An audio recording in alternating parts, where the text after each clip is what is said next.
Thank you, Mrs. DeGraw. We'll go ahead and call our meeting to order. We want to welcome everyone to our April board meeting, and I will lead us in the pledge. I Pledge allegiance to the flag of the United States of America and to the republic for which it stands, one nation, under God, indivisible, with liberty and justice for all. The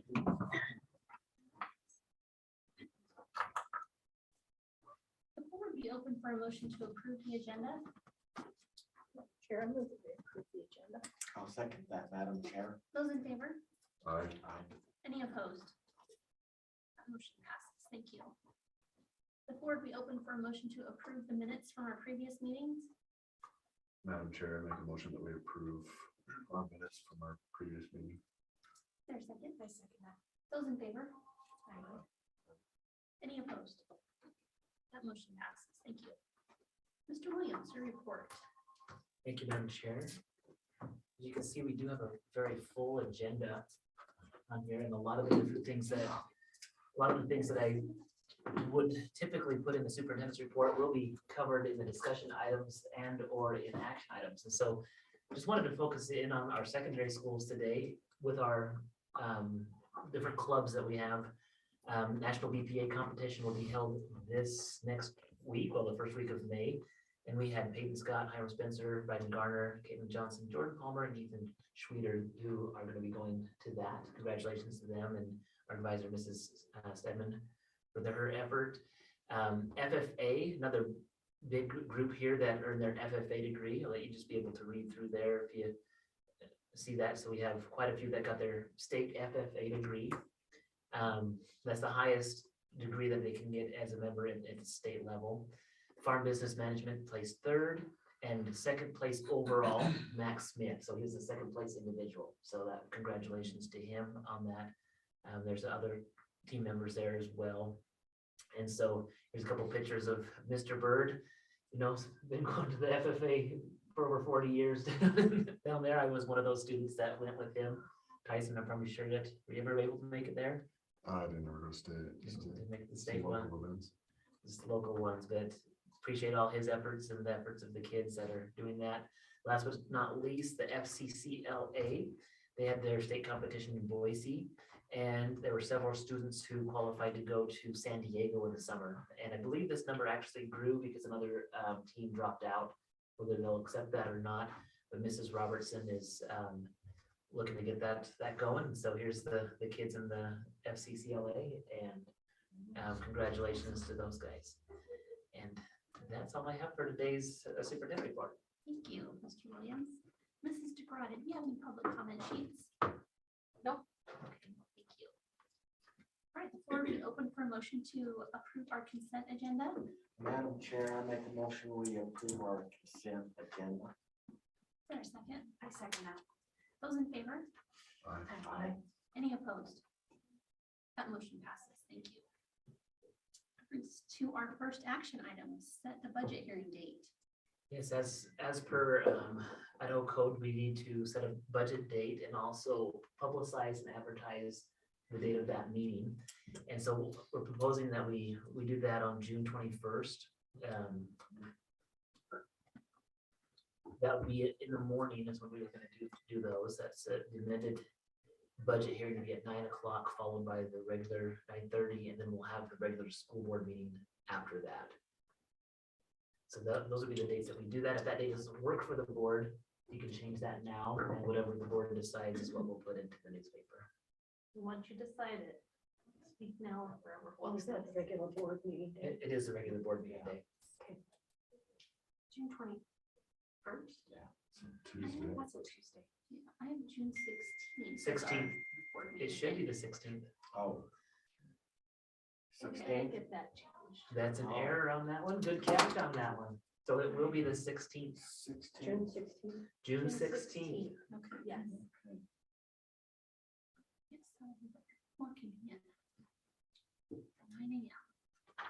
16th at 9 a.m. I think that, Mrs. DeGraw, you can make sure that gets I will changed get in that the corrected. minutes and the notes. Does anyone have a conflict? you're aware of? 2 months in advance?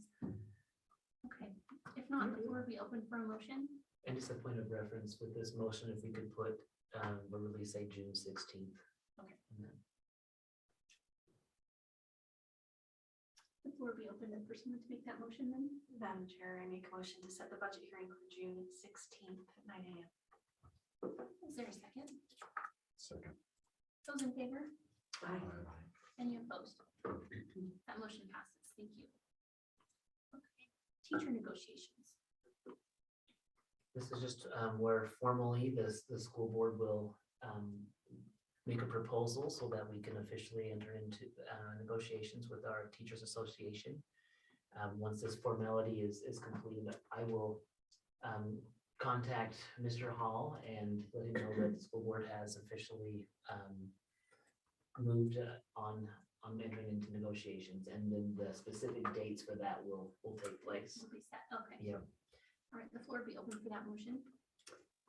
Madam Chair, I'll make the motion that we enter teacher negotiations for the 2022-23 school year with the educators of the West Jefferson School District number 253 to negotiate salaries, benefits, and the master agreement. Wonderful. Is there a second? I'll second that, Madam Chair. Those in favor? Aye. Any opposed? That motion passes. Thank you. Bond project roof repair.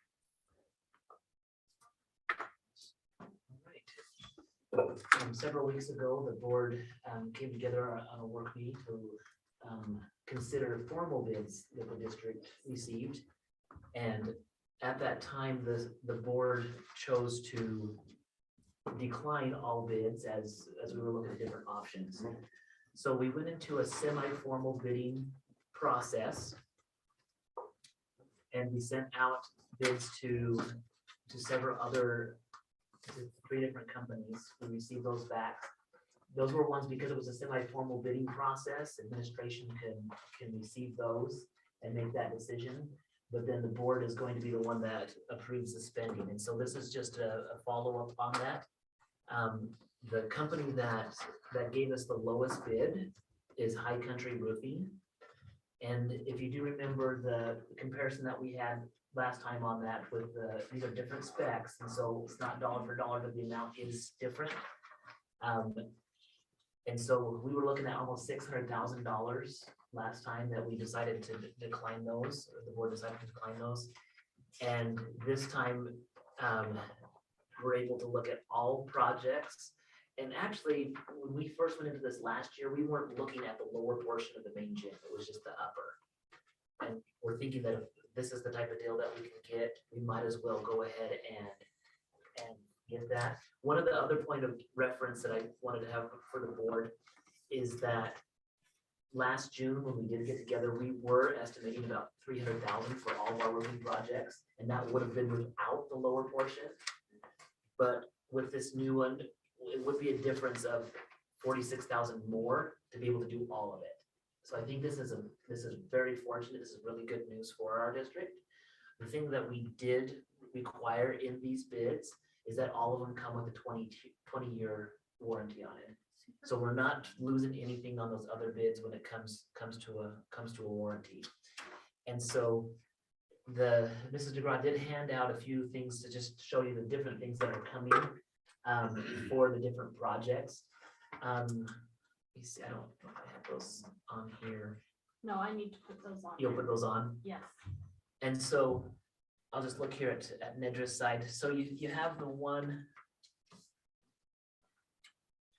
If you click on the first attachment, Mr. Williams, it has a description.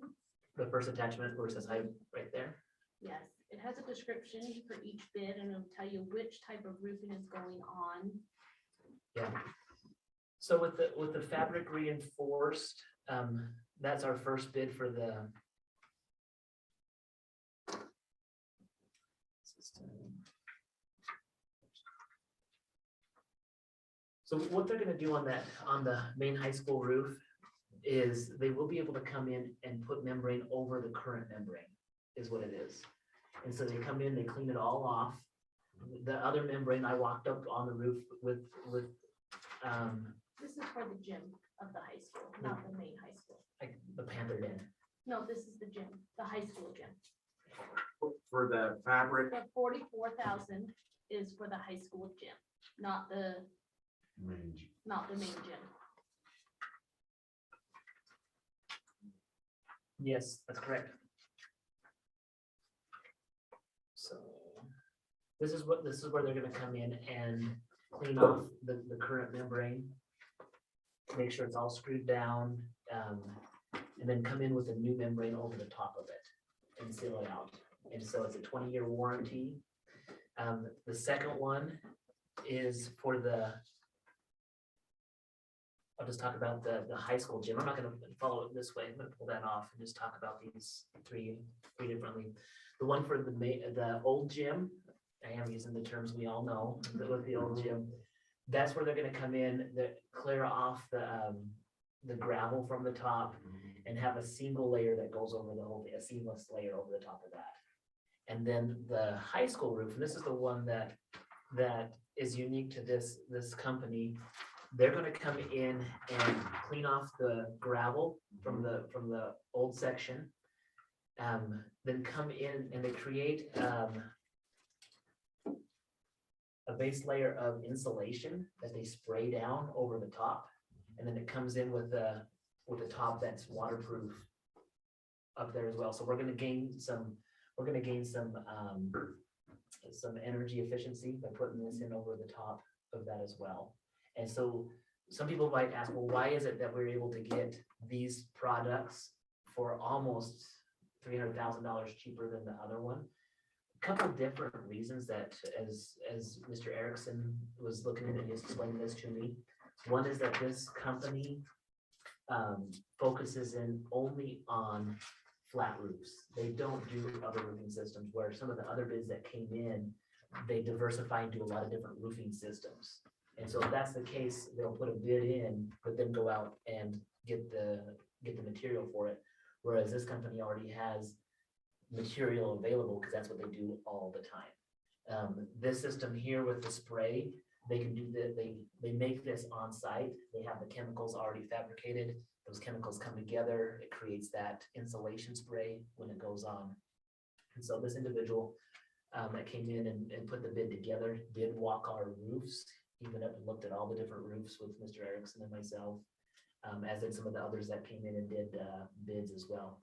So one thing that's different with this company, this is the one part that the board does need to be aware of. This company did ask that we pay 40% up front for the material costs, just to have that in. This was something that we haven't done in our district before, but this company has done it with other school districts. And we reached out to those school districts to ask them, how did it work for you? Was this company reputable?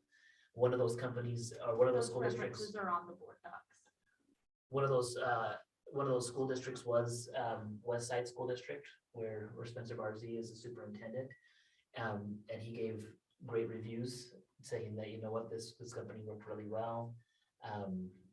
And he had zero problem. He'd have zero problem doing that again. So that's gonna be one thing that as we look at this vote, we will, it's with that, we will pay upfront the 138. The schedule is to come in later this summer and have these done. There's a chance that they'll all be done before school starts. The main high school roof and the old high school gym will be done before school starts. If it goes into September, they can work on the Panther Den while we're in school.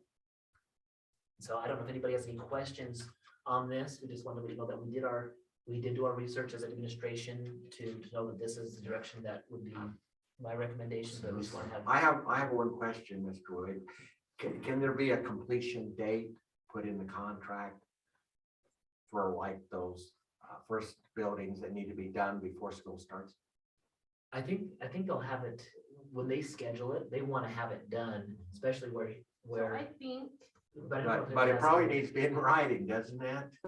Is that because of the 40% that you're worried about? No, I just want to hold them to No, get the yeah. job done. they understand that they can't do it during school hours. Yeah, but I just want the understanding that the job's got to be done on time. I'll have to follow through. or Because a just- lot of times these contracts, you gotta put a completion date that it's gotta be done.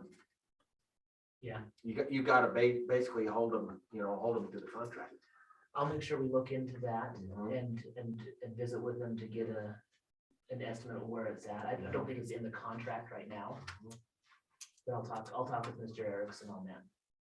That would be a good thing. And for the Panther Den, Shane, it was just above the gym, or is it the Thi- roof now? This bid here will be for the entire roof. Okay, I think you said that, but I missed it. No, and so I think it's like, this is a great opportunity for us, Yeah. for what we've budgeted to be able to go in. And one of the other details about on the Panther Den is the sides at the top, and I can't remember what you call those little walls up on top of the roof. The current ones, it basically creates, what we have right now, it creates a vacuum when the wind blows over it, and it sucks up that membrane. But part of that is the cap that goes over the edge. When it was initially put on, they didn't run the membrane up under the cap. These guys are gonna come in, reattach the current membrane, so they'll come in with that first membrane, clean it all off, seal it back down, and then when they come in with their new one, they'll go up over the cap and then seal on the back side. So we're hoping that doesn't create as big of a vacuum, and it's gonna be more secure. It's weird that the wind is causing an issue. The wind. 70 miles an hour, it's hard to hold. But I, for sure, we'll make sure that we have communication about Yeah. an end date. Yeah, we just need to make sure they get the job done when it needs to be done. Mr. Williams, I just spoke with Mr. Erickson. Yes. They are scheduled to start July 1st, Mhm. and they've got us slated for 6 weeks. And he said, they're a family company, and so the siblings each have companies in different states. And he's already arranged to have workers from his dad's company in Montana to come and help to get this completed within that 6 weeks from Good, July 1st. good. That's good news, Carrie. Thank you. Thank you for getting that information for us. Yes, that was really helpful. Well, thank you to your maintenance team, because this is wonderful news. Yes. Yeah, I would just like to comment that this second proposal for the roof is just a little over half price, so it was really worth looking into this and try to get a little better roofing deal for less money.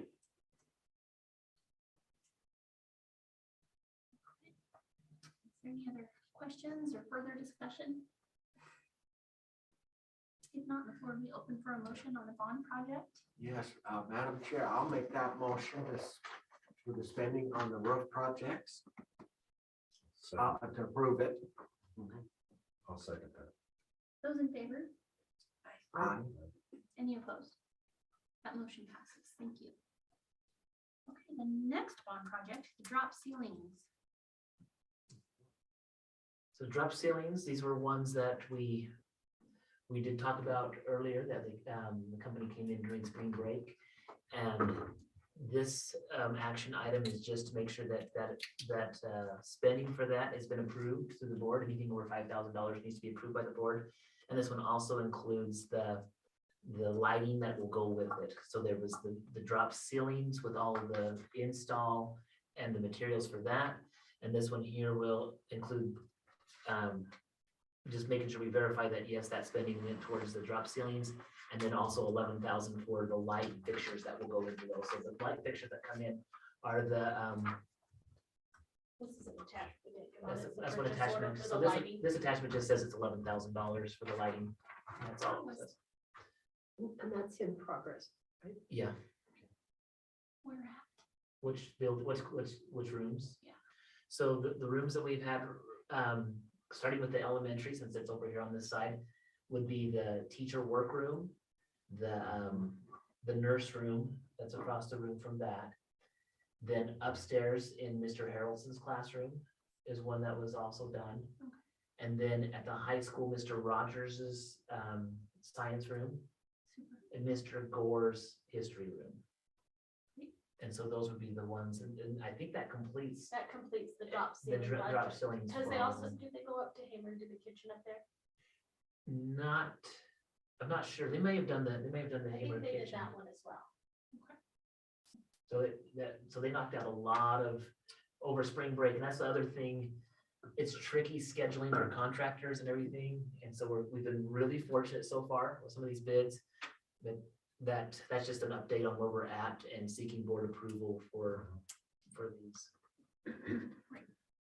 Okay, the floor will be open for a motion to approve that bond project. Madam Chair, I make a motion that we approve the bond project for the spending on the drop ceiling project. I'll second that, Madam Chair. Those in favor? Any opposed? That motion passes. Thank you. Thinking mathematically. So we have talked about the purchasing this math curriculum that was recommended from our math department, Mrs. Bell. This is the math program that is more of the functional world life math, and it would replace the one that's done on the computer. And so it's going to be a double upgrade, I think, on that. And so this is just seeking board approval for us to be able to get that purchased in for next year.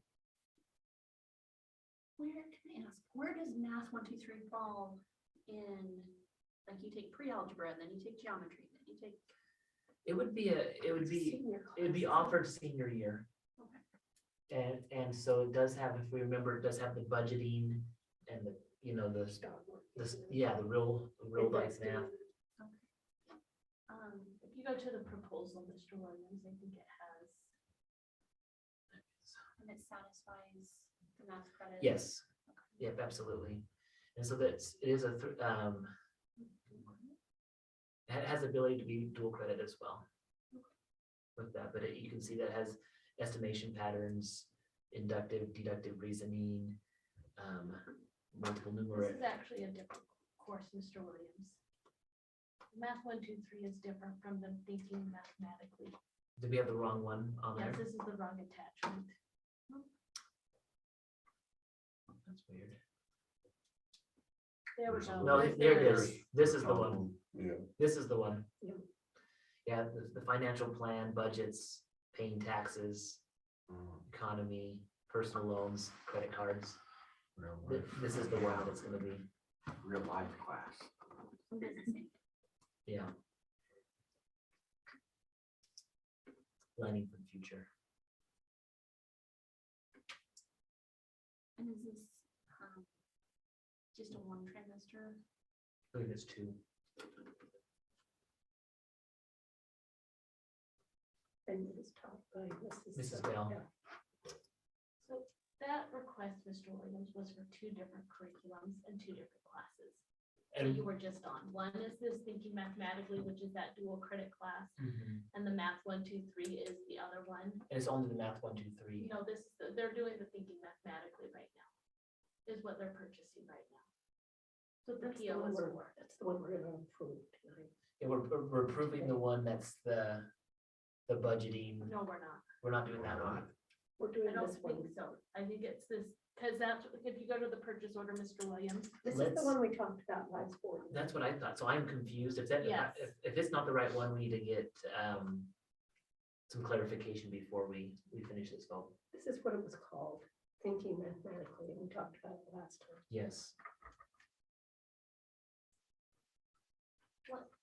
can we table this and I will get some information on it? Let's table it and move to the next one. If you want to make a. Sure. Move to 4.6. Yes, let's do that. Okay. This is Senate Bill 1404. Okay. Apologize about that confusion. You can see with this busy. That is fine. I know, but I'm just saying with this agenda, I'm trying to keep it all together and then having the It's internet, lengthy. having the internet be out all morning today. So it's just where we're at. So, okay. So Senate Bill 1404, this is one where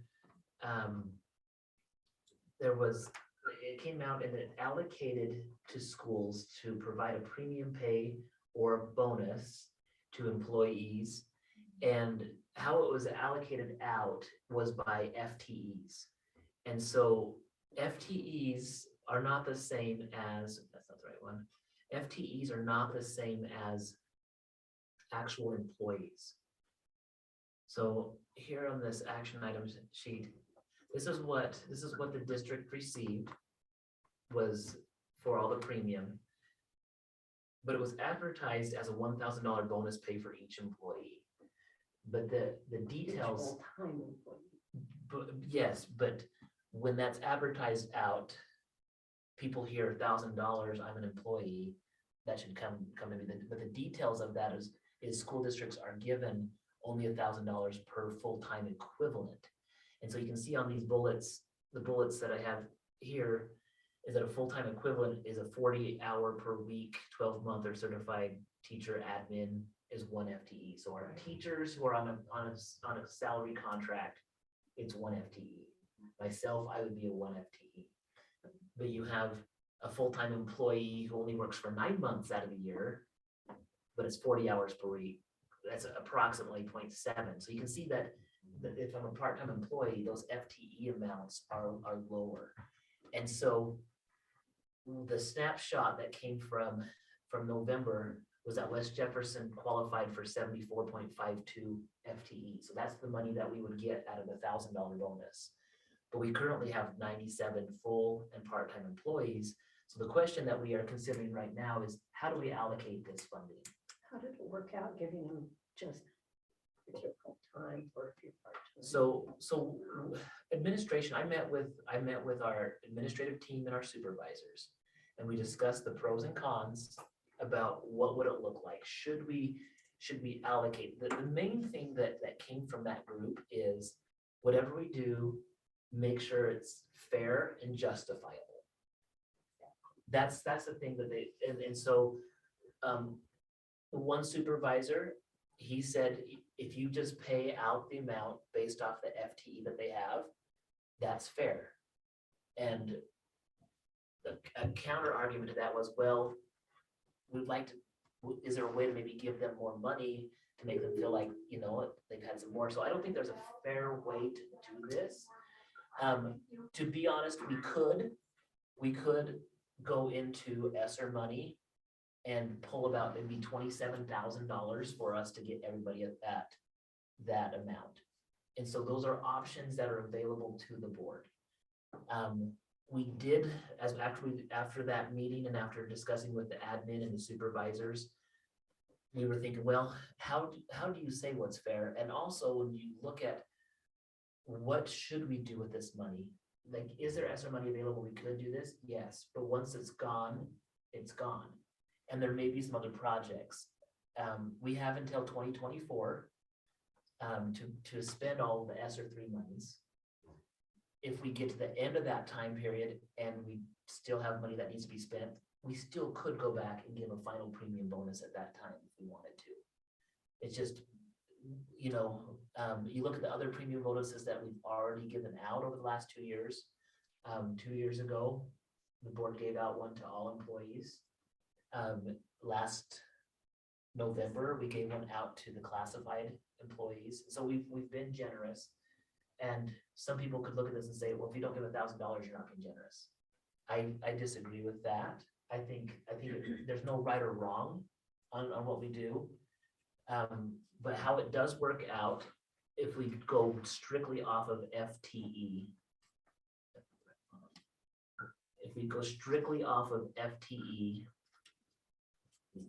That looks like it worked really well to me.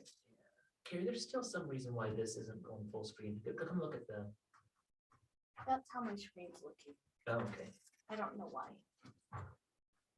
So when you, Why would anybody that's part-time think that and that would be and unfair? that's why the one supervisor who said, I think that they would understand that, you know what, it's just, can you go one more time with that? Whatever you just did, do it again. That if somebody's That's here all I 8 hours a day, somebody else is here 3 Which- hours a day. Which is true. So here's, without names on this, you have the FTE amount. So here's one employee that is a 0.14 FTE. That employee would get a bonus of $140. And these are employees that may have started in the last couple of weeks. Mhm. And on one hand, I think you make a good point. Is it fair to say, you know what, just because you've worked for us for 2 or 3 days, now you get $1,000 bonus? compared to the ones that have been here the whole time. So when we look at this amount, and these are the numbers that we've crunched up. If we pay it out this way, we're only 0.49 FTE short, which is $580, which is something that we can find in, we can afford that. But then you can see, as we look here, most of the employees would be $1,000 and even a handful of classified ones. And then the other ones are gonna probably get between close to a $400 to $500 bonus. And it's only a small handful that would not. And so as I looked at that, like this would be the cleanest way, I felt like would be, but I just wanted to let the board know of all of the options available. And so really when we go back to this decision that needs to be made, what's the best way to allocate this funding? Do we pay the employee according to the FTE, the hours they're assigned, or alternately to direct me to find a different way to do it, which means you're telling me to go find $27,000 more to pay everybody else. So that's where I'll let you guys discuss and you can ask questions. This money was given to us for this purpose. We shouldn't go off finding other money to add to this purpose. We should make this purpose, we should make this money fit. We shouldn't be trying to use ESSER money. You know, if you wanted to hear the counter argument to this, even though this, I've already said which one I thought was more clear for us. At the road show, there was a concern that people would say, well, the governor wanted to give everybody $1,000, so you guys figure out how to do it.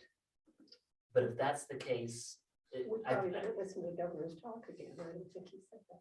no, but that's kind of what they were saying though, is because it was being advertised as everybody gets $1,000 bonus. I think that is the perception. that's So- been Put out. Yes. Everybody, even all the classifieds too. That's how it was advertised. That's how it was advertised. And so if we do pay anything less than that, there is a chance that they could come back and say, well, why aren't you guys doing this as the school board?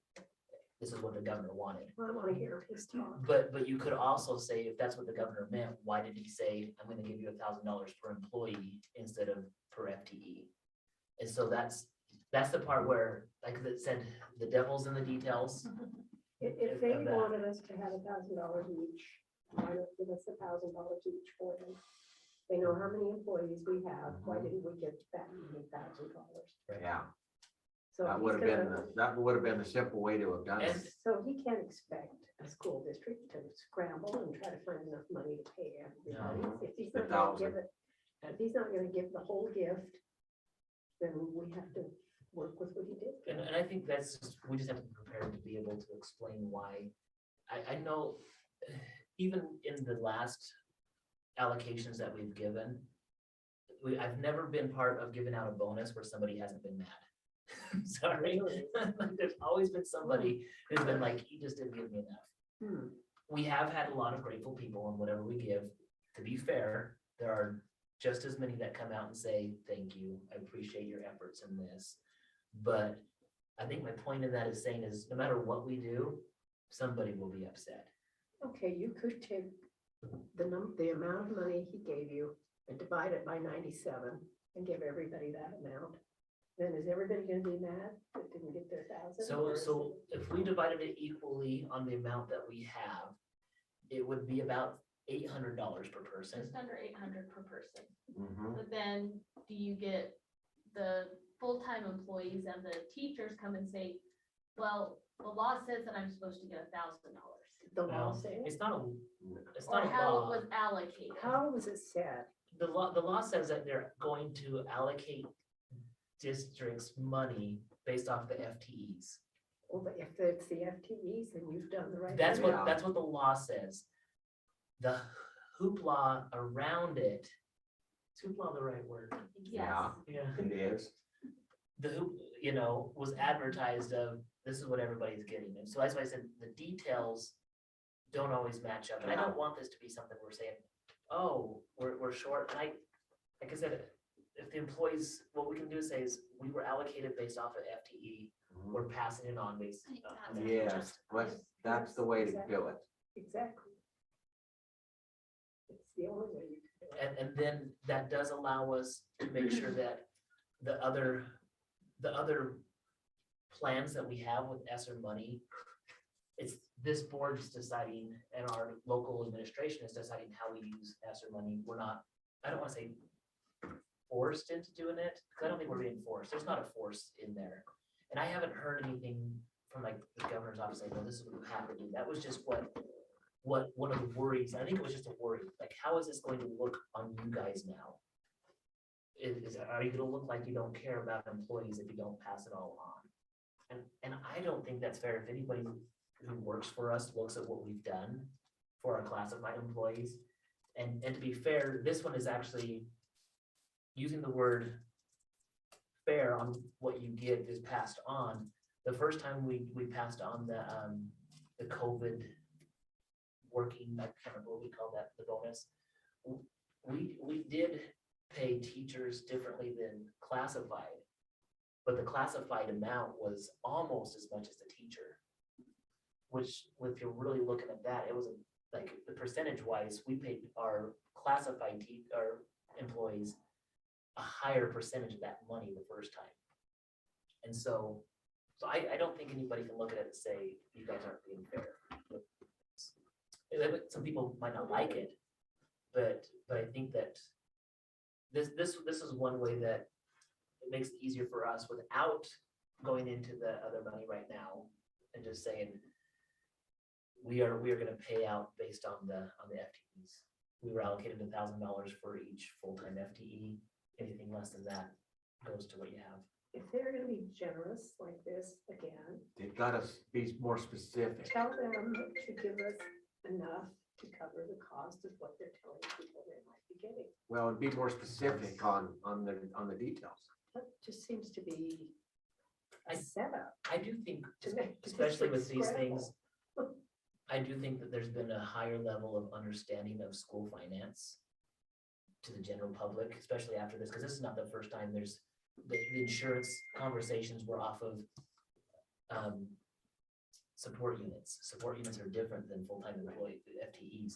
All of these things mean something different, but to the lay person, you might think that they're all the same. Like some people say, oh, support units, that means for every teacher, and that's not true. And so I do think there's a better understanding of how school finance really does work. There's also a difference between this is, when you see that this comes through the GRA, that means federal money. That means the state doesn't have this every single year. This is just It's a one-time. a one-time thing, so. So let's hope that if we decide to do it that way, that everybody's appreciative of extra money falling from the sky. That it's a bonus for everyone. Well, there's no further discussion. The floor will be open for a motion. Well, I don't quite know how to put it,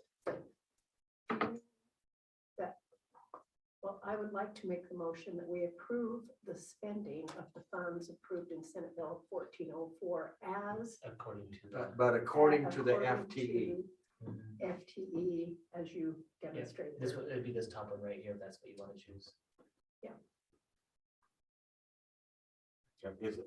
is the motion been made then? No. Oh, okay, I'll say it. Go again. ahead. Madam Chair, I make the motion that we approve the spending of funds approved in Senate Bill 1404.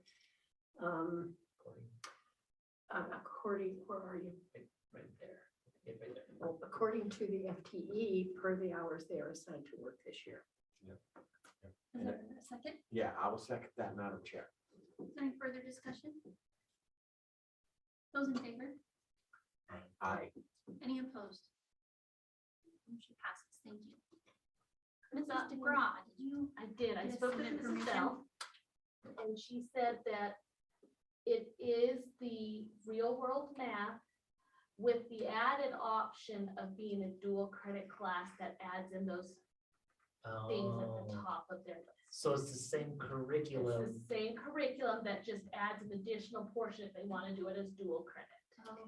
So it is a double upgrade. So is it optional that they can upgrade? Yes, it's an option to do the dual credit. It's all, if someone takes a dual credit class, they can take it for just high school credit or for the dual credit. That gives them the choice. I like this class.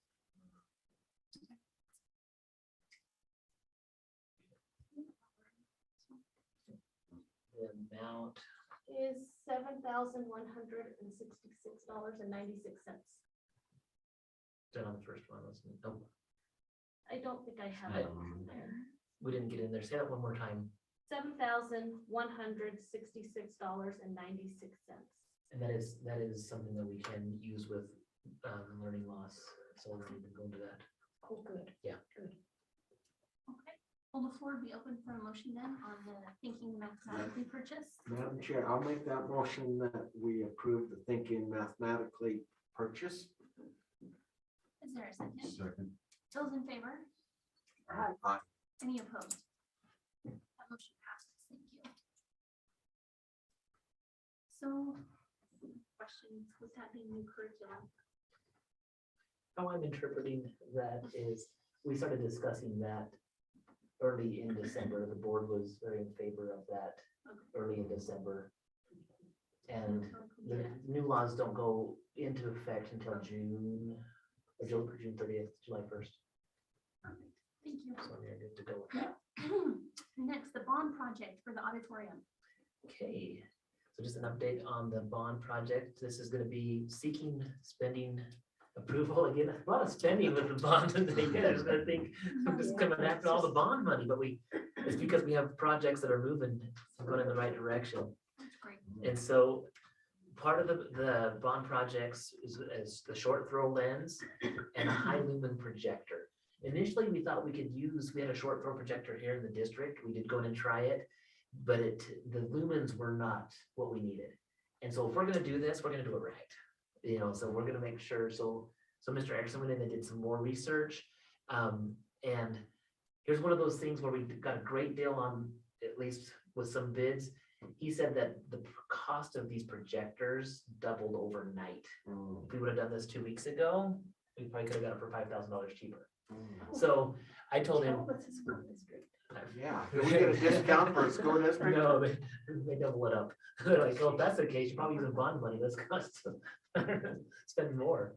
But it wasn't just at one site, it was across. It was across. the board He for went and this looked. product. And so he was able to find a short throw lens, which goes on the projector. So it's two different pieces of this that are gonna be going on this. And so you can see here, I added, just to give the board an idea of where were we at with all of the auditorium projects.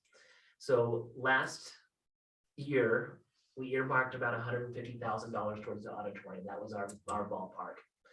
Right now, for sound, we've already spent, this is what we've already spent, 28,000. We were estimating 30, came in, so we saved a little bit of money there.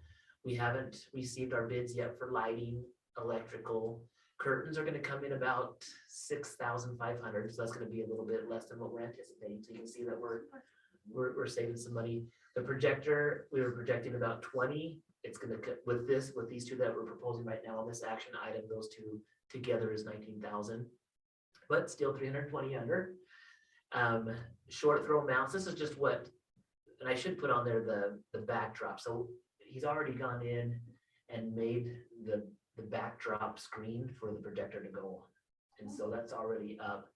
And so that's where we've gone. Then just some miscellaneous repair. This was actually the heating system. That could be moved into a different area if we needed to find more money back for the auditorium.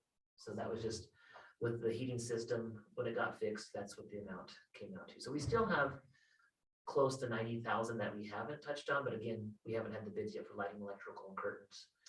And so any spending over 5,000, that's why we're talking about this right now. And so that's why I'm seeking this approval. Well, it sounds like maybe he better do this sooner rather than later. It's just gonna keep going up. Yeah. Okay. Is there any questions or discussion? If not, the floor will be open for a motion. Madam Chair, I make a motion to approve the spending on the auditorium projector and short throw lens. Is there a second? Second. Those in favor? Aye. Any opposed?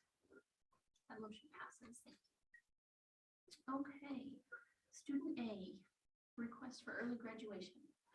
Okay, as you know, from an executive session, specific information cannot be discussed in open, but we do have to have a vote since it wasn't discussed on which way you guys were leaning on this. But as student A came in, was seeking early graduation, that's just up for discussion and a vote for the board.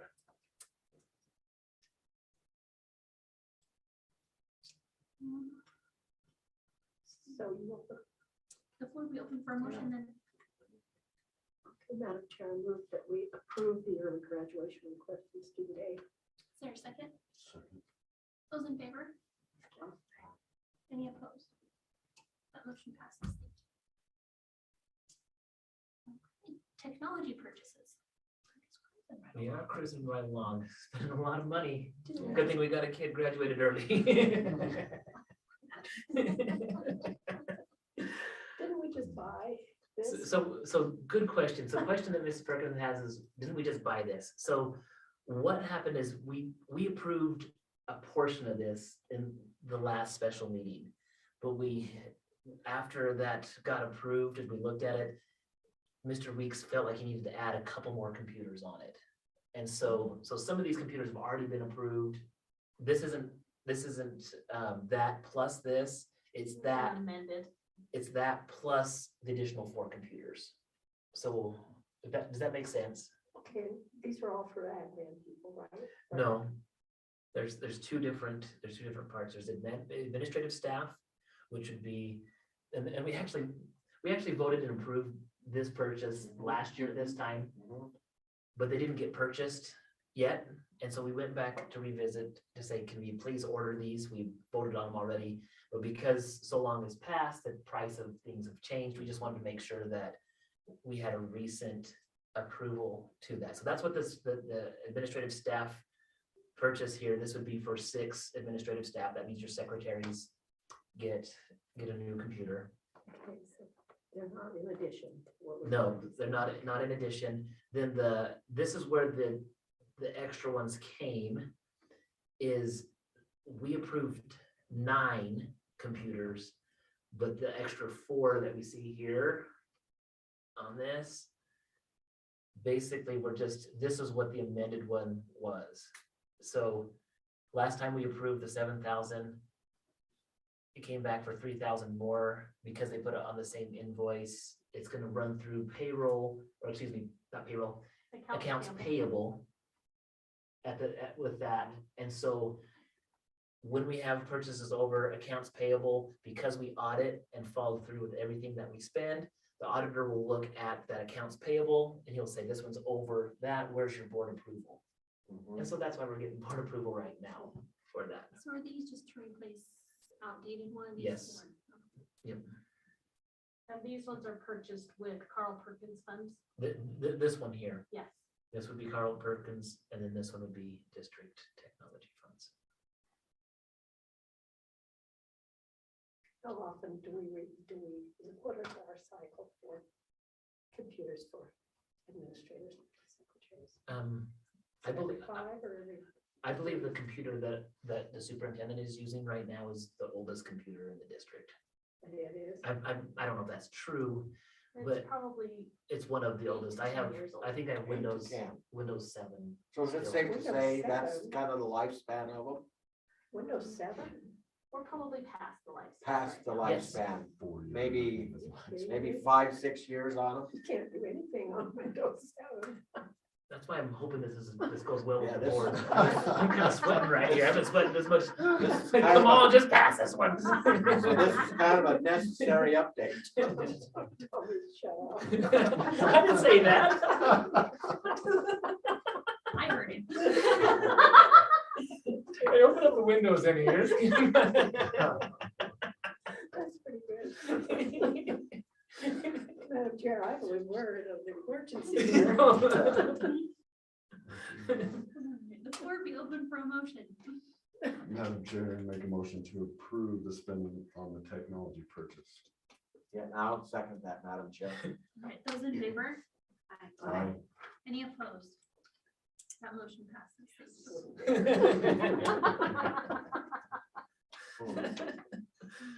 Okay, custodial supplies. All right, this one where Mr. Soderquist came and he's been informed of paper towels that we use in the bathrooms to go way up in cost. And so he's just proposing to buy some bulk amounts and store them here at the school and save the district some money, hoping that in a year or so it'll come back down. And so this is a $12,000 purchase that will be going through to buy paper towels, but it is, For just paper towels? yeah, My but it's goodness. a lot of paper towels. So do you have adequate space to store this? I believe he's gonna use some of the storage units out back. Is this- And they'll could be this free be of like- mice. oh, Yeah, they're mice proof. Yeah, all those are mice proof. Yeah. That's why- they're mice proof. That's, Would that be a So is mess? this enough Yeah. room that'll last us a couple of years, or is this? I think it's I'm about a not year. sure how much he buys in a year, but this is Much at right there. least a year's supply. Yeah, so. Well, it's nice, they don't expire, so. And here's the thing is, if we would have gotten toilet paper a couple of years ago on this, we could have resold it, and never had to Oh, bond it. yeah. Like, we could just. That's true. Oh, gold mine here. So this is one thing that he's hoping that this will just save some cost over time. I don't, we haven't really explored other ways to do this. It works well with our, with our fuel costs, or we've done that, so I just trusted his recommendation on that and thought, well, let's try it. Okay, the floor be open for a motion. Madam Chair, I'll make a motion that we approve spending on the custodial supplies. Is there a second? Second. Those in favor? I- Any opposed? That motion passes. Thank you. And last one, authorization for district financial transactions. Okay. As Mrs. Bingham is preparing to retire, we need to officially transfer the authority for Mrs. DeGraw to be able to access our financial information at the different banks that we were in. So to do that, the board does need to approve it. We have to have it in minutes, and then we take that to the financial offices and they do that. So that's where we're at. The floor be open for that motion. Madam Chair, I move that we approve the proposed access to the district financial authorization transactions. We approve Carrie McGraw. Is there a second? I second that. Those in favor? Aye. Any opposed? That motion passes. Okay, the high school class offerings. All right, so this portion with the discussions, not intended to really get into the deep details right now, the proposed class offerings, just try to give an overview of why we are at this point with the class proposed offerings. I do propose that during a work meeting, we have this on the agenda where we can discuss it more in detail and invite Mr. Guimar over, get more ideas of what the curriculum is. At this point, we don't have the outlines, because what Mr. Guimar has done is he sent out basically a wish list to all the students to say, what do you want to take next year? And so some of the teachers came up with different ideas to say, hey, I'd like to teach this, or I'd like to teach that. And so some of the classes are requested more than others. So I think we can look at this and see a class, if it's just not requested or doesn't have a lot of numbers, it's probably just going to be put on the back burner and maybe brought up in another year. And so then that way the board doesn't have to come in and say, I don't like that class, I don't like that class. We start off with the students at least saying, hey, I'm interested in this class. And then the board can come in afterwards and say, kids are interested in this, what are you learning? We either give our stamp of approval or we don't. And that's what we're at.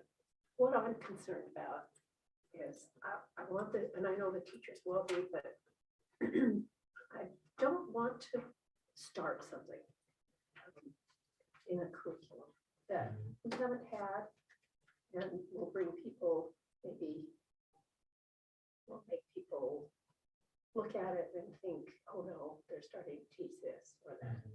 I want us to be careful And in this atmosphere today, that we don't have anything in our curriculum that's gonna be a red flag. So here's what we have right now on that. And I guess it's gonna be the decision of the board to decide what that is by looking at the curriculum, but then also once the proposed curriculum, what the kids are gonna study, that's gonna be something where we do invite parents on the curriculum committees. I did have one parent reach out to me and say, hey, I'd be happy to do that. So I could contact that individual and say, let's get the committee together and, and look over things. But dual credit speech is one, dual credit US history, A and B. Anytime you have dual credit, those are going to be based off of what the universities have. Right. And so that's one thing that we just have to, as we accept a dual credit class, there are gonna be sometimes a thing that, something in curriculum that may not be 100% with what the district wants, but again, those are optional. And that's the other thing is I'm looking at all these other classes, these are all optional classes as well. They're not a Yeah. they're not a core class, and none of these are required for graduation because we do offer regular speech, non-dual credit speech. We do offer non-US history as that. So food and film through literature and writing, it's one that Mrs. Scott proposed. Geology of Idaho was Mr. Packer. International cuisine was Mrs. Robertson. Mindfulness was Mr. Davis. Social media in the 21st century writing was Mrs. Scott. Sociology was Mr. Gore. And wrestling varsity sports would be Mr. It'd be a PE teacher with Mr. Rogers. Those are wonderful classes and a great addition to our book. Yeah. We just want to make sure that, right, we just want them to come in and talk to us or Yeah. bring their syllabus with their planned ideas.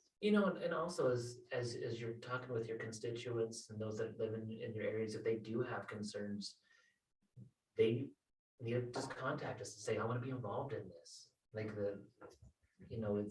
it's not like we're trying to hide anything or be sneaky and say, hey, here's our chance to indoctrinate kids. I didn't know we were doing that until 2 years ago when the legislature came out and said, hey, you guys are indoctrinating kids. And so, I do understand, but honestly, we haven't had people come in and complain And I about don't that. want to. Yeah, let's just make sure we Yeah, don't give them a chance to do it. well, but the thing is, being transparent is the reason, is the answer to that. The transparency on this is what we're wanting to offer. These are the things that we want to teach the kids.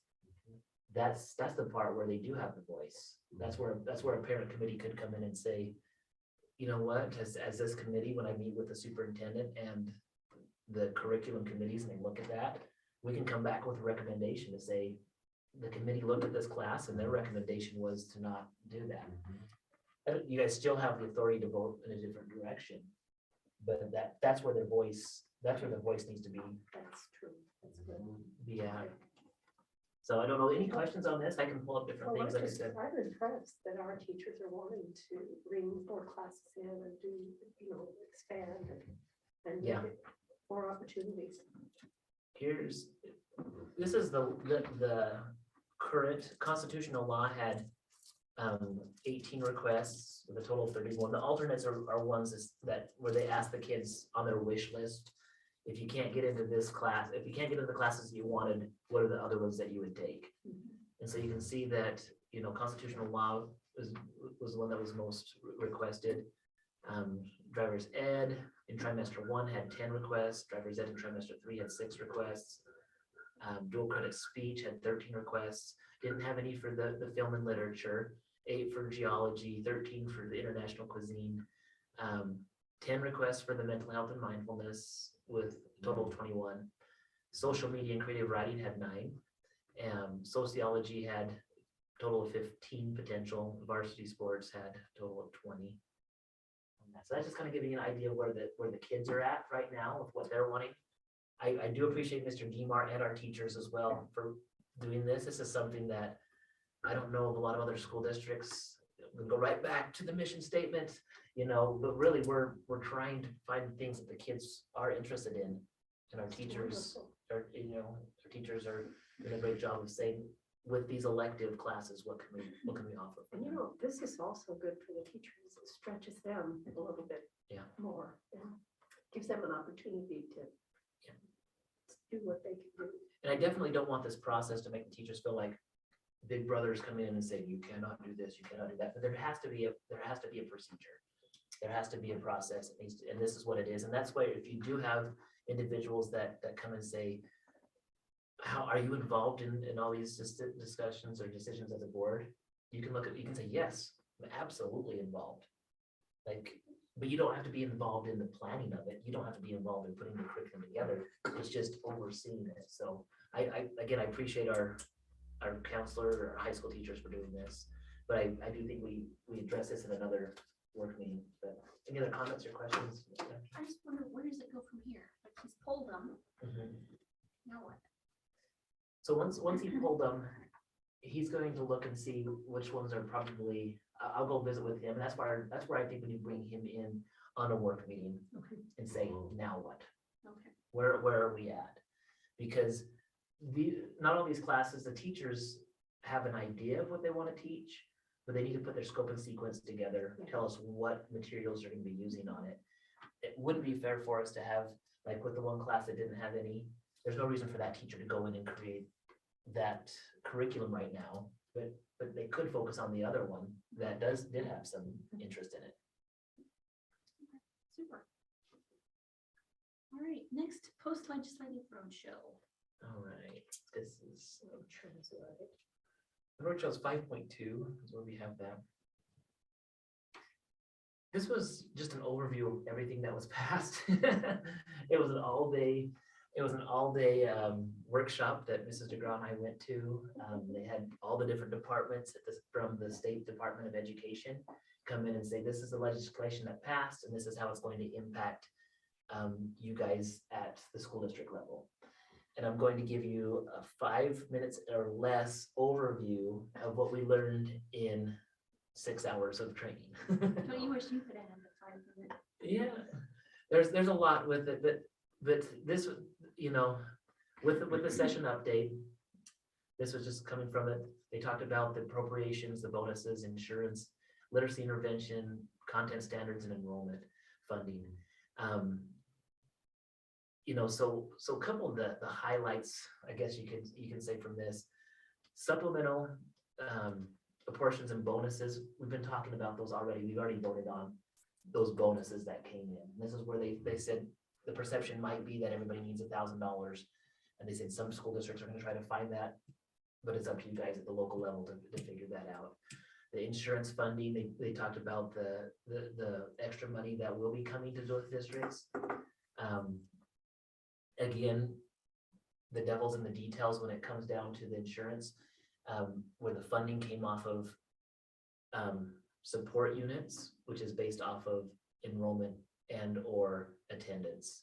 And so that's where it gets generated out. So we know that there's not as much there, but we do know that extra money will be coming to the district to help us enhance. So it is a win.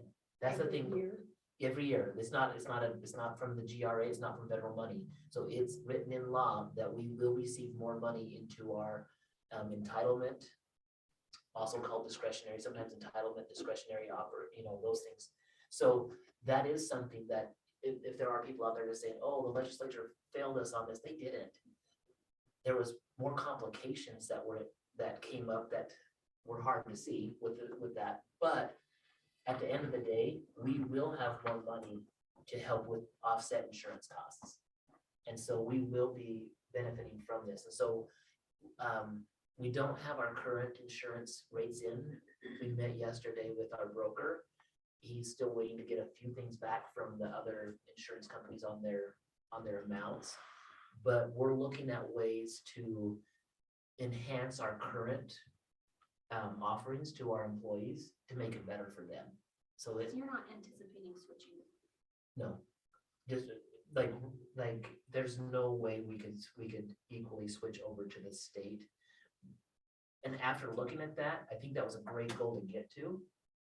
But I think with what to get there, they did allocate enough money for us to make sure that we have flexibility. We can increase the, like, a couple options that we could have is lowering the deductible on our current plan. We could have a buyback option for our employees if they do meet their deductible. These are all things that we haven't been able to do, that had to leave before when we were stretched for money. These are things that we now can at least explore. We might be able to offer things like additional life insurances or other benefits like that with this money that's going to be coming. So like I said, it wasn't completely as maybe they wanted it to be. I know Representative Furness has been working really hard with this. I don't think he failed on this. I think it was a win, even though it wasn't, the same outcome that he intended. At the end of the day, it moved it over into a positive direction for us. Literacy intervention, we'll talk about this on another action item.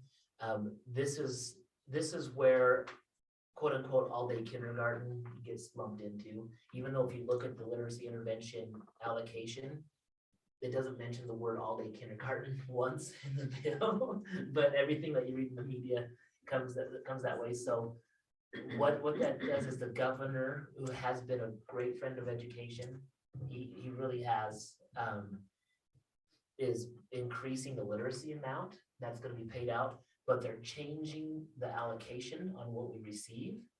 And there's 3 different things on this one that we have to bring into.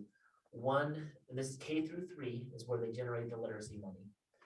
In the past, they would take the 3-year average of our IRI scores, and they would take that and say how many students were scoring below proficiency. So you just say below, near, or at. So the ones that were below were ones that generated the funding. They took the 3-year average of that. At our district, we would receive approximately $45,000-ish with that. And so that's been an increase from $20,000 the year before, because the governor came in the first year and doubled it. And now he came in and really enhanced it. So what it will look like is they'll take the enrollment. So how many kids we have is going to be a portion of that funding. Then instead of just taking the lowest amount of IRI scores, they're going to basically reward schools for having kids improve. And I think this is going to be a very good thing for us, especially with the literacy foundation that we've already built here in our school. A lot of our kids meet that already. And so but it's not from the fall to the spring, it's from what they got this spring compared to next spring. And that's going to be the harder hurdle. It's an easier hurdle to jump from fall to spring, just because you do have the summer drop. And so it's going to be something, but if the kid is proficient and they maintain proficiency, that's a good thing. Those are the things that they're measuring. And so it's just a different way to look at it. Then the third part of that literacy intervention is those same kids that make success back and forth. If they are part of a at-risk group, which includes low income, then they count as a 1.75 instead of a 1. Oh. And so that's going to connect with one of our other discussion items I'll talk about a little bit more on how are we going to find that information out. Does that mean they're not including all the kids that are low or at risk, but they're just including those that? What it's going to be, the responsibility of the districts to make sure that we have an accurate count of those kids, which means there's going to be a survey that we will develop and send out. And that's where that connects. And so that's where literacy intervention, so this is where it connects to the all-day kindergarten conversation, is because there will be additional monies. And it's right now so hard for me to even predict. I think it's safe to say that it's at least going to be double of what we've had, which is really great. And that's where we will be able to fund an all-day kindergarten option in the district. And at this time, I'm gonna say optional all-day kindergarten. Like, we don't want anybody to think that we're gonna mandate it on where it's that they have to do it. And so that's where that one came from. Content standards are another one. in 2020, the legislature was already moving with the state board. They had work groups in place to change the wording in the content standards. That got put on the back burner because it happened at the exact same time as COVID. And so this session, they went in and were able to pass that the wording just be adopted. So these are all things that were reviewed by teacher work groups, State Department people. It wasn't just something that they brought out of thin air and said, hey, we're cramming this down your throat. But it was from work from 2020. It's just finally getting to the point where they're able to bring it out. Just a quick overview, the content standards are changing the Common Core language. So Idaho adopted the Common Core, then that was politically unpopular. It was just not popular. So they called it the Idaho Core instead of Common Core, and didn't really change any of the wording. This one they went in, and one thing on the Common Core, the Common Core is not something that is asking kids about their personal information and does your mom and dad own a gun at home or anything like that. That's not what it is. I know that there's some people that think, oh, that's what Common Core is. They're going to come in and brainwash our kids into this. The Common Core increased the standards in some areas. And I thought it was my personal opinion. This is my personal opinion looking at it, that sometimes it was higher level than what the kids are really able to do. It's almost like they took the first grade standards and just shoved them down the first grade. And there's certain things that I felt like, okay, these are the standards, but they allowed for, you need to cover this many standards and make sure that you're doing it. So during that time, this is where a lot of the different like educational researchers are looking at saying, you can't teach all those standards. If you're going to teach all of the Common Core standards, you really need to go until grade 21 if you were going to teach them all. And that's where the philosophy of we need to have essential priority standards, pick the ones that are the most important, and then teach them deeper with better meaning on it. And so that's where we've already been moving. I think these content standards just took that philosophy and they took all the wording and they've simplified it. So I know I gave you a little bit of background on it. So in a nutshell, these are going to be simpler, easier to understand.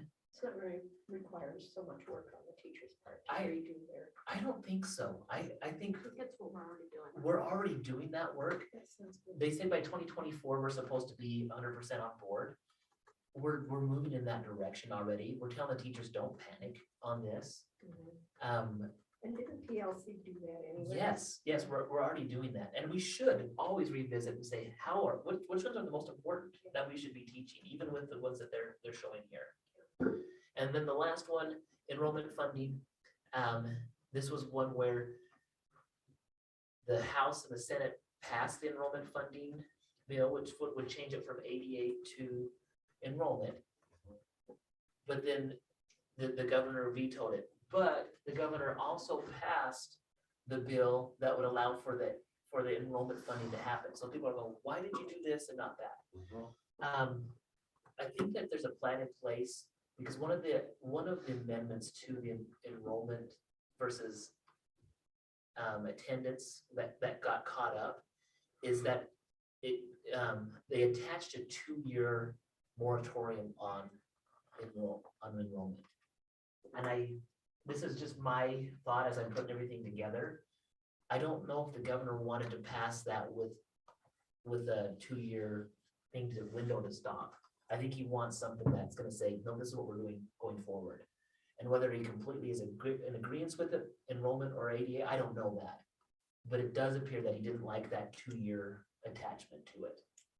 And so because he signed into law saying it's okay for you to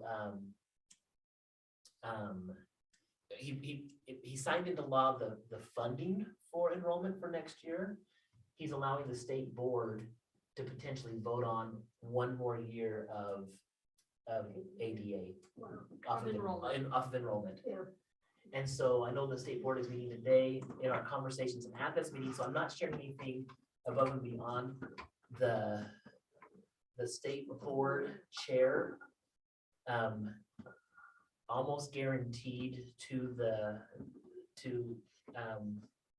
Julie Oberly, who's the Finance. finance clerk at the State Department, that's what's gonna happen. And I had conversations with other state board members as well. And so at least for us right now, we have at least a 1-year breathing room, but it still needs to be something that they'll look at probably the next session. I don't know, we'll see how, it's been discussed a lot, so. Yeah, So that's my biggest part is when I look at the difference between it, if we fund off of enrollment, it allows us to have a more clear picture for budgets. The budget's stabler.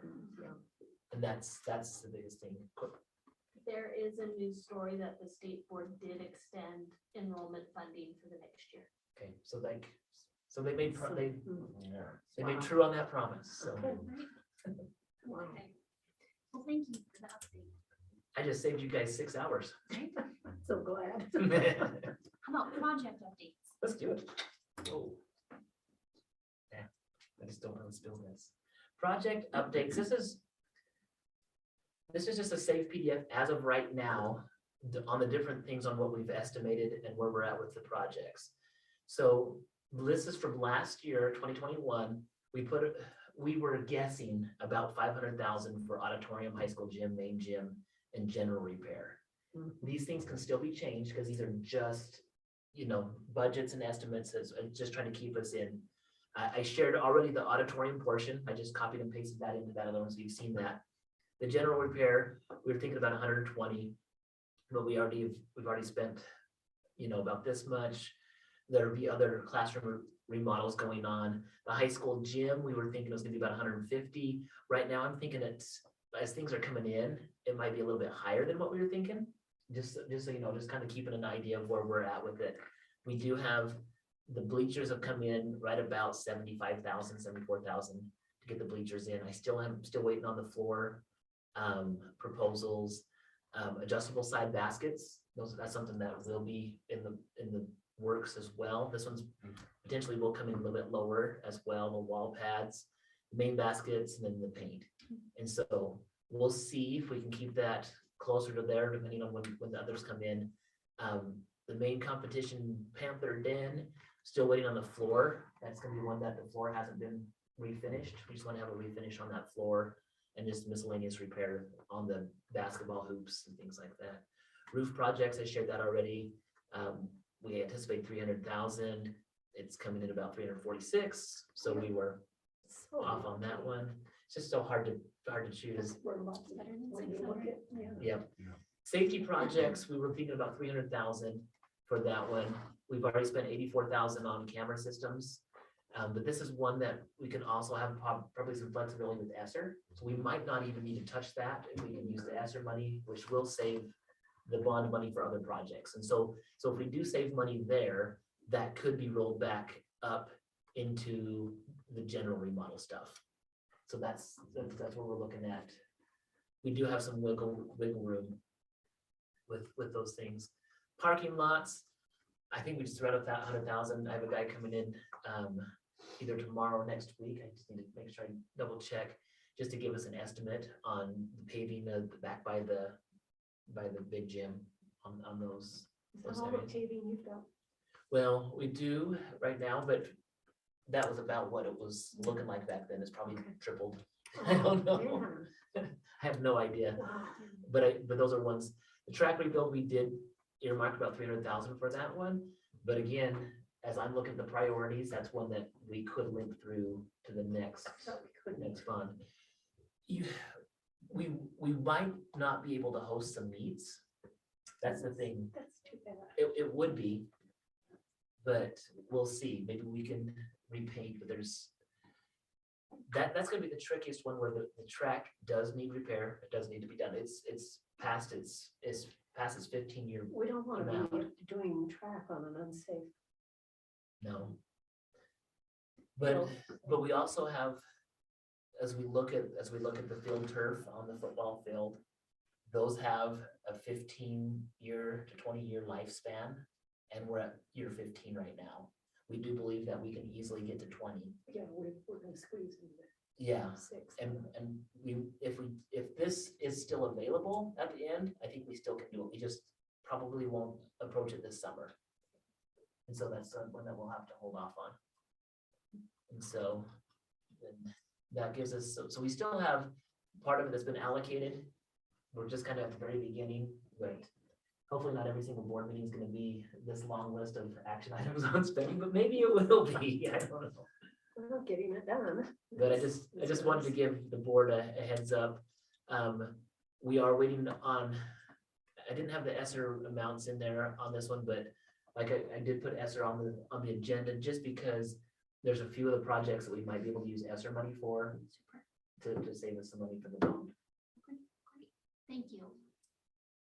Income levy survey. So this is a survey that I alluded to from the Legislative Roadshow. This is one that we're working on. This is what it would look like. So this is one that we would require we would do it right now for grades K-3, but we would require it at registration. Because what we have to do is we have to come in and show that somewhere to be able to show that this is the amount or percentage of students who fall within this range. This is not the same as free and reduced lunch. In the past, we would use the free and reduced lunch applications, but that may not always give a clear indication of where our district is at, because there are families that choose not to eat lunch at the lunchroom. And so they might meet these requirements, but then say, I'm just not eating at the lunchroom. And so in a nutshell, this is what would happen is the family would look at these guidelines, and I'm a family, I'll just take a family of 6. If my annual income is less than this, or they meet that, I would come down and say, is your family equal to or less than the amount on the eligibility chart? Yes or no? And then that way we're not getting specific information. It's just, they're just saying yes or no. So for example, if I looked at, let's say that there's a family that makes $60,000 a year, and I'm a family of 4 and I make $60,000 a year, I would come down here and I would say no. And that's all it would be. And so that's, but the part about this, and I know anytime we're asking about income levels and things, or people will get fired up and say, well, why are you needing this? This is not going to only be used for literacy funds, but Mr. Weeks, when he fills out the E-rate survey, which brings in hundreds of thousands of dollars to our district, he has to use levels like this. If we were to apply for a grant like the 21st Century Grant, which is something we still could explore, this would be the information that we would need to use on that. And so as we explain this to people, we need it for funding for our schools, whether or not you participate in school lunch. I think it's going to be good to have that separation. If they fill this out and they still wanted to qualify for free and reduced lunch, they still need to fill out the other form. But this just gives the district the accurate information that they need for grants and funding. Aren't they taking away free lunch next year? As of right now, it has not been approved to have free, when they say universal free lunch will not be available next year. And so I know it was proposed and it was pending, but then it didn't pass. And so they will go back to how they've done it in the past. All right, optional all-day kindergarten. All right. So in the legislative tour, they talked about optional all-day kindergarten, the different literacy options that were needed. For West Jefferson, this is what we are proposing. And what we are wanting to do is have like all-day kindergarten option that is at Hamer Elementary. Hamer Elementary has the classrooms available for that. And so we will be sending out a survey to parents to find out, would you be interested in the optional all-day kindergarten for your child? So a couple different things is, initially, I have both sides. I have some people saying, I don't want to send my kid to school all day. And I have some people say, I would love that option. We are going to be able to provide both at Hamer. So if I'm a parent who lives in Hamer and I only want my kindergarten child to go for half a day, that still will happen. You'll send your child, they'll be there at 7:45 in the morning, and they will be done at 11 o'clock. And that will happen all year long.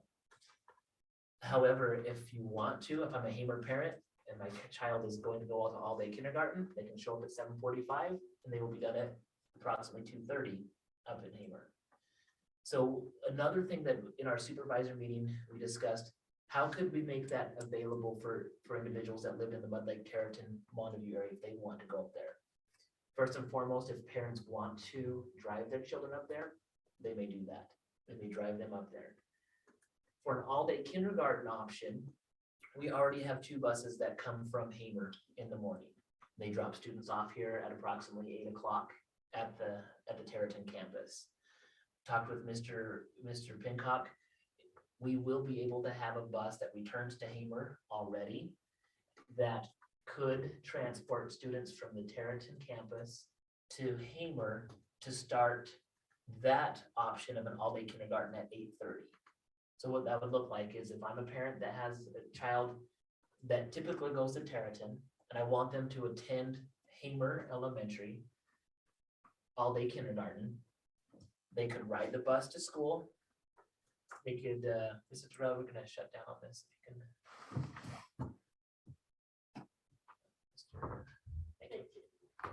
can. They would come to Territon School, they would get off the bus, the Hamer bus would come drop their kids off. Those students would get on that bus, go directly to Hamer, which is 20-minute drive on the interstate. They wouldn't be doing a route all the way up through.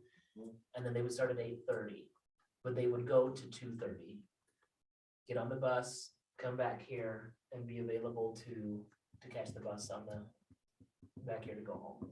It's a long day, but that's why it's optional. That's why it's gonna be 100% optional for those parents, if that's what they want to do. As of right now, we do not have a discussion of an all-day kindergarten at Territon. Number one reason is first, I want to take baby steps and just see how this works the first year. The second step is depending on rooms available. We want to be careful at Territon. I know next year we would have a room available just because our first grade is going to be into one room. But if we have more kids move in during the summer and our first grade all of a sudden has to expand into 2 classrooms, which could happen if there's 8 or 9 more first graders that move in, we now are hiring a teacher last minute to fill that classroom, then we have 0 space for an all-day kindergarten here. So we just have to be careful on that one until we have a space completely available before we explore that one. So those are the ideas that we've had for all-day kindergarten. What are your guys' thoughts or questions or concerns? I talked to 4 people. All said they would do it. Are they the ones that live in Hamer boundaries anyway? Yeah, but I don't know if they had kindergarten kids, but they said since they had the kindergarten kids, they would do it. So they would want their kids all day then? Yeah, All day kindergarten? that's only 4 people, and I don't even know if they have a child in there. I just, Because we haven't, that's gonna be the other thing, is we send this, when we send a survey out, we're gonna wanna know names of who you are. It's not an Yeah. anonymous survey. Are you really gonna send your kid to Hamer? Because here's the other thing that we look at. If more kids do end up in Hamer, that changes support units. And we have to remember, support units are generated off of the different schools. It could generate another support unit. That doesn't cost us like more money, like, oh no, you're wasting money, because that school generates its own support units. If those kids all just came to Territon and we closed down Hamer School, those support units disappear. They don't exist. And so that's where you look at the balance and saying, okay, is that a benefit? Is it cost? Yeah, there's always a cost with anything. But the cost of having those support units disappear is now our classes here are larger with no place to expand or grow. And so it's gonna be, I can say, this first year, it'll be interesting to see what happens with it. It will be hard for us to know every single thing and say, oh, this is gonna work exactly like this. And maybe it would be just a tough thing for some of those kids to go all day long. The only thing I see is if they need a babysitter, but that would be That could be one thing. one thing.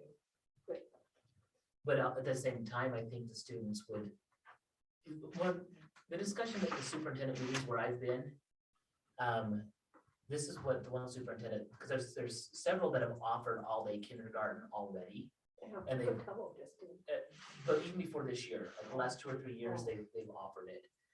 Initially, they said they had a lot of resistance. Parents say, no, they can't do this. The kids can't handle it all day long. And so, but they let the kids come regardless. But they said after the first 3 weeks of school, almost 100% of the parents who were like, my kid couldn't do it, they started sending their kid. And partly because I think the fear of sending your kid to school and then seeing what the kids could do, I don't think you ever make it mandatory. But that was the thing that they said, is that the kids are more resilient than we think they are. Does this change curriculum for first grade? No. No, they haven't had any additional curriculum. You still have to meet, everything is still in code with kindergarten to have 450 hours total. That's the minimum that you have to have. So by offering all day kindergarten, basically it's just a bonus. It's a bonus on top of the 450 hours. Don't you have to develop a little bit more curriculum for those kindergarten kids? I think what you'll find is that there was enough curriculum available. You just have the opportunity now to reteach it in other ways.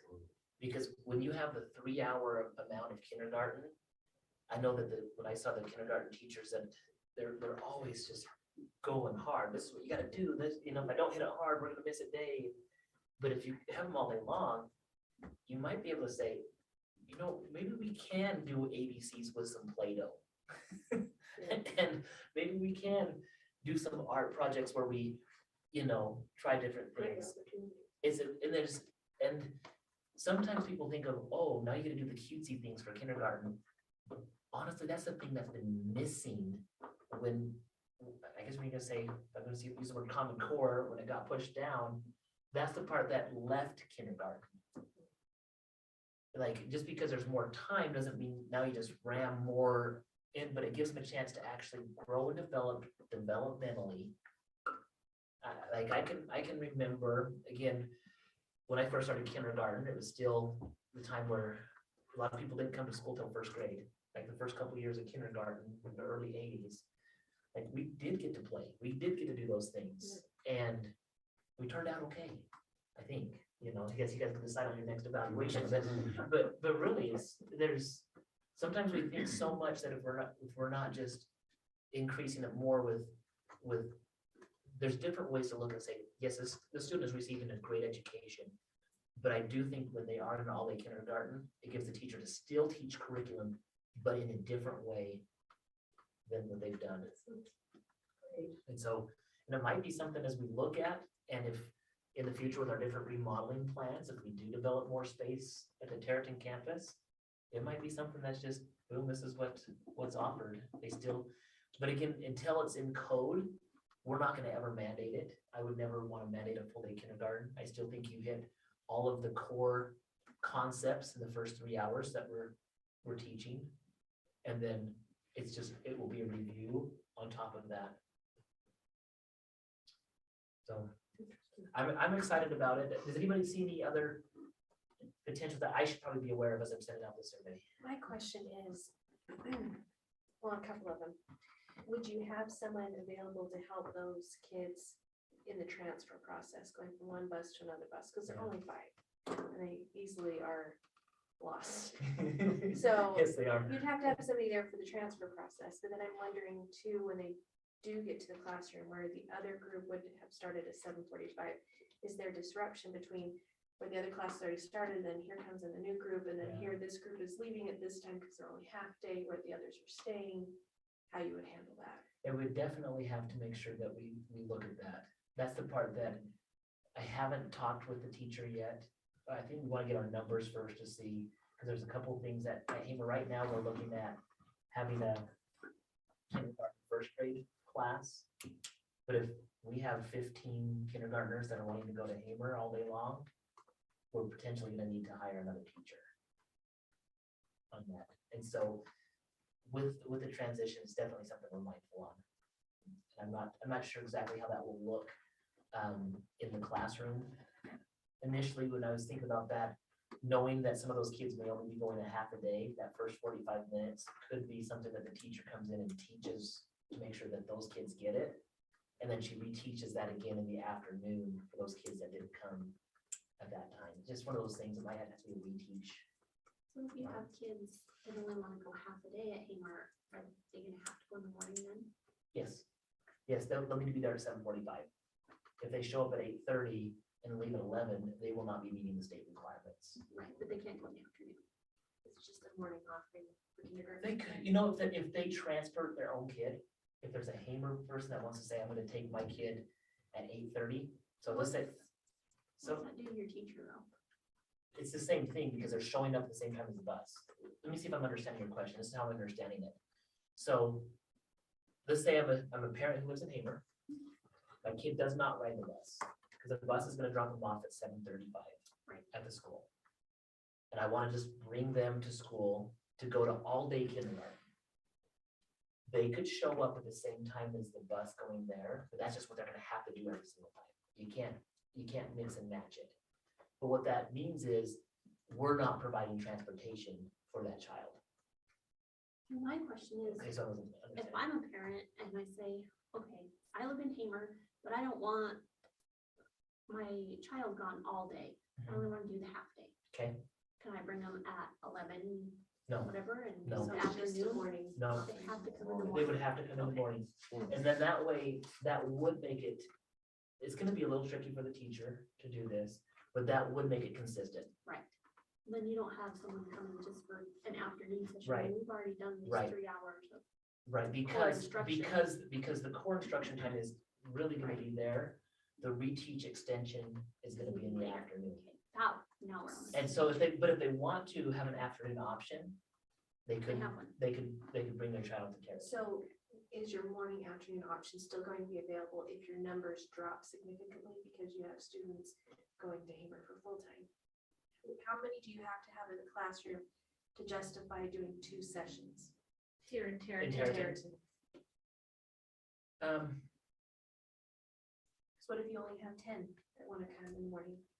If you only want to have 10 here in the morning, that would be almost 20. I think if that's what happens, we might have to change gears and look at an all-day option here too. Because typically, the way it's set up is that those living in Tarleton Mud Lake do morning kindergarten, Yeah, and those living in Montague do strictly afternoon, right.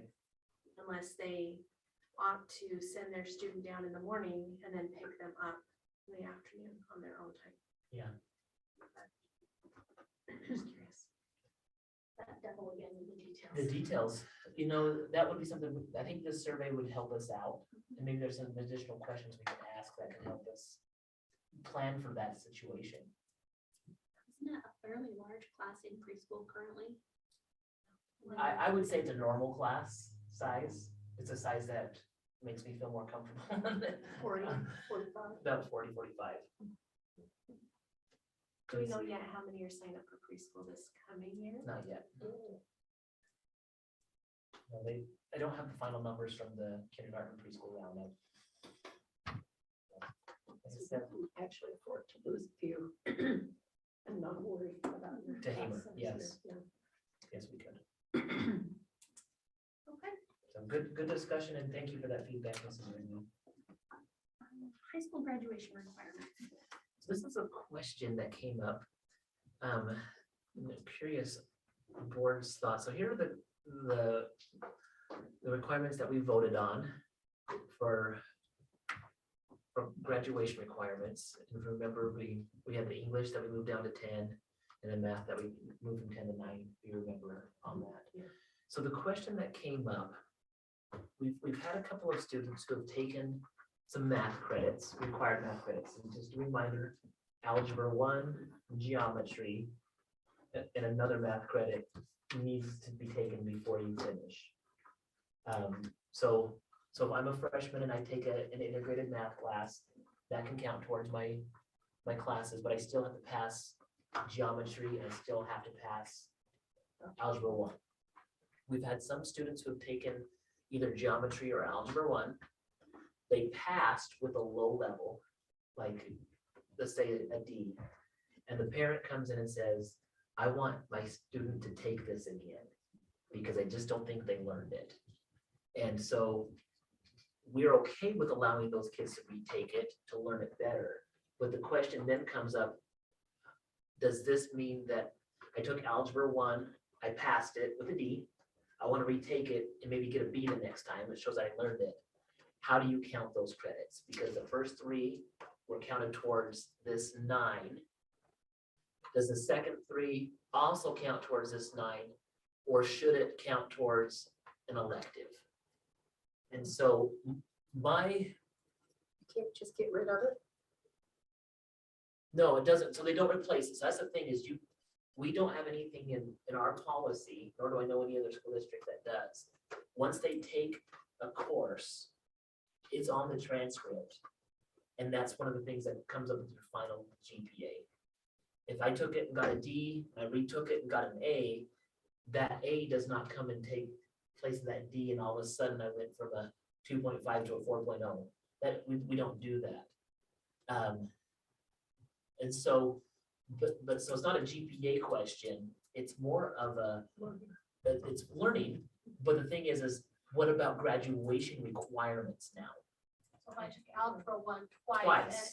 and geometry once, does that give me my 9 Does credits that give for you the math? 9 Or credits? do I need to take an additional class? That has to be elective. And that's what I'm leaning towards, is that they're open to take that. Again, it's not a vote. I'm just curious where if this is something that we have the differences of opinion, we would need to go in.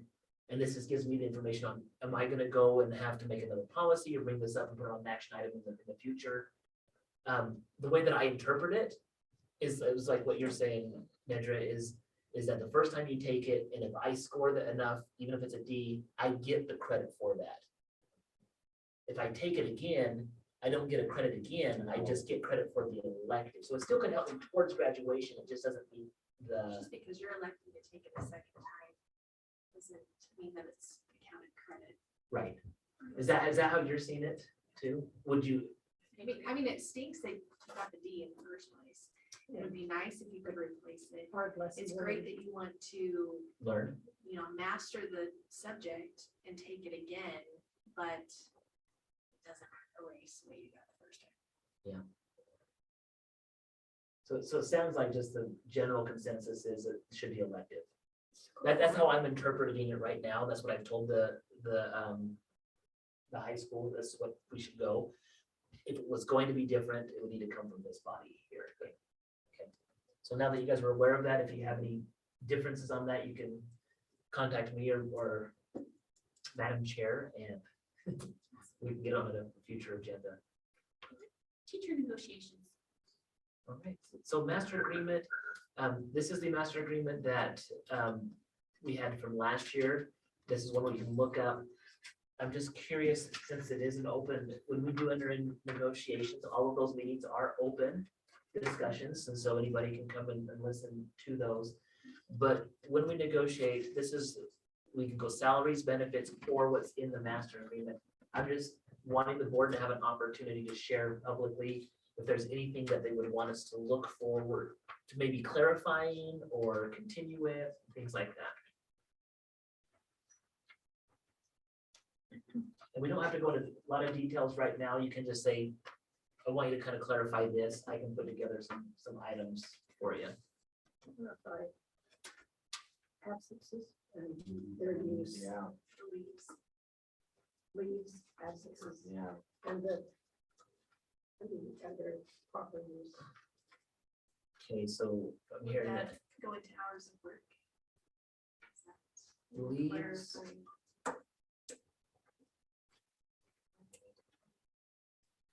No, we don't have, on contract days. That's under your hours of work. What is included, do you need more detail on what's included in your contract days? It's not just with students.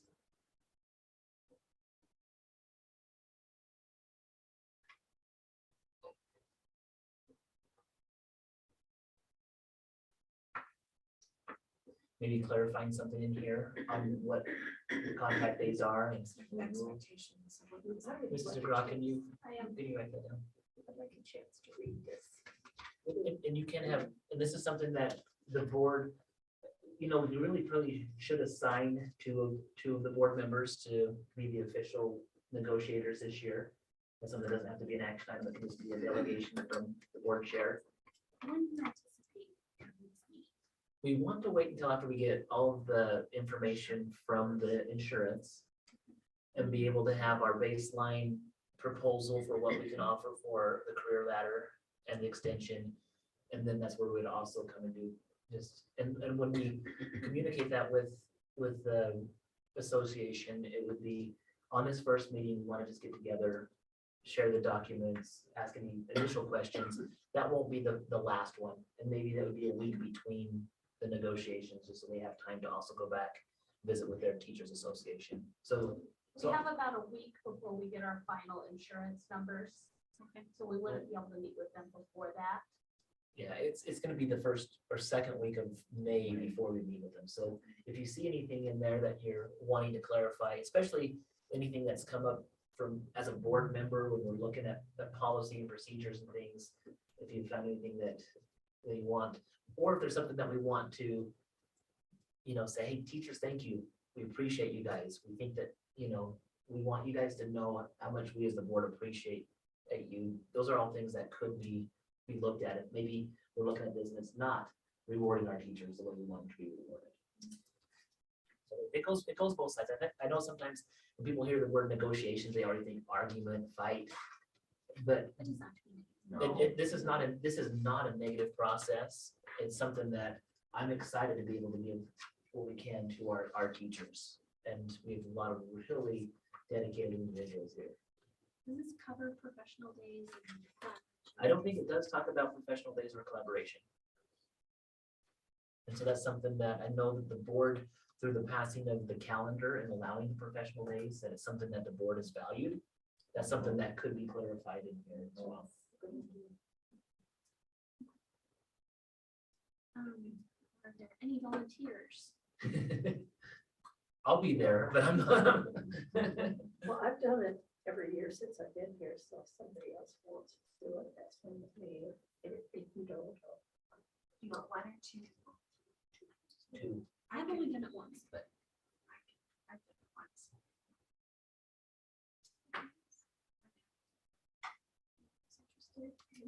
I don't know. And you too. You were quick to say you two, weren't you? Madam Chair, who are you assigned? Mrs. Rigby and Mr. Birchall. Okay.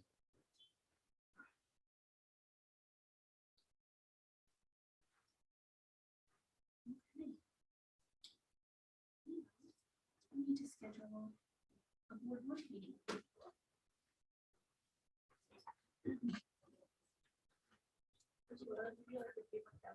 I had.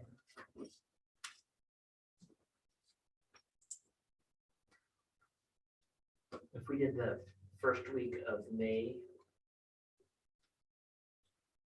or early the second.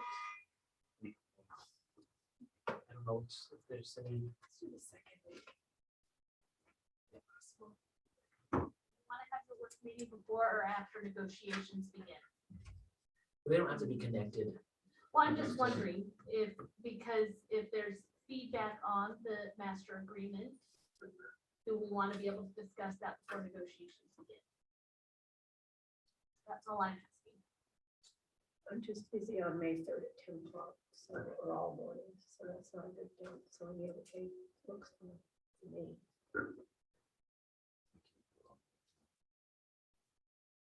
May 11th or Monday, May 9th. Do you have a preference, Andrea? Ninth would be good. The 9th could work, and then we could set up a negotiation meeting, The ninth, yeah, afternoon of the ninth or the 10th.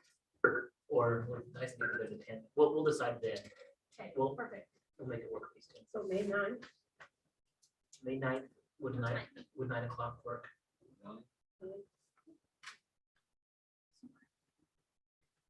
And just a reminder, the board barbecue is May 18th. What time? And then we need to be If here we're at here by about 11 o'clock. 11 o'clock. I think scholarship night is the night before that, on the 17th.